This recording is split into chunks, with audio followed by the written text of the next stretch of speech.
নমস্কার বন্ধুরা, আমি আজ ডিমের রসার রেসিপিটা সম্পূর্ণটা দেখিয়ে দেব।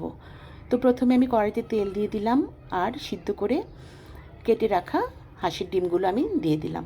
লবণ হলুদ কিচ্ছু দেবো না, আমি এমনিতেই ভাজি করব। এটা কুসুমটা সহ লাল লাল করে ভাজা হয়ে যাবে, উল্টে পাল্টে দিয়ে আমি নামিয়ে নেব।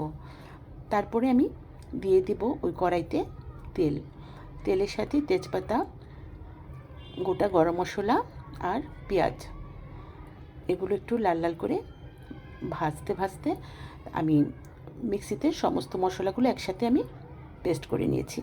জিরে, ধনে, হলুদ, মরিচ, পেঁয়াজ বাটা, গরম মশলা, এগুলো সব আমি একসাথে দিয়েছি, সাথে লবণও দিয়েছি।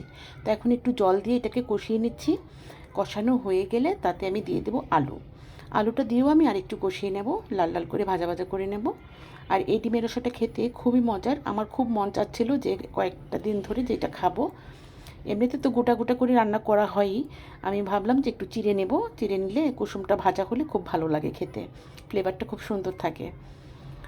তো এখন দেখুন আমি সবগুলো ডিম আমি ছড়িয়ে ছড়িয়ে দিচ্ছি। ডিম দেওয়া হয়ে গেলে দু চারটা বলক আসা পরে আমি গরম মশলা বাটা দিয়ে আমি নামিয়ে রাখবো। তো এই দেখুন আমার রেডি হয়ে গেল তরকারিটা। কার কার ভালো লেগেছে আমাকে জানাবেন, এভাবে রান্না করে খাবেন। আর কে কেমন রান্না করেন সেটাও আমাকে বলবেন। ভালো লাগলে অবশ্যই পাশে থাকবেন, লাইক করবেন, শেয়ার করবেন। ধন্যবাদ সবাইকে, নমস্কার।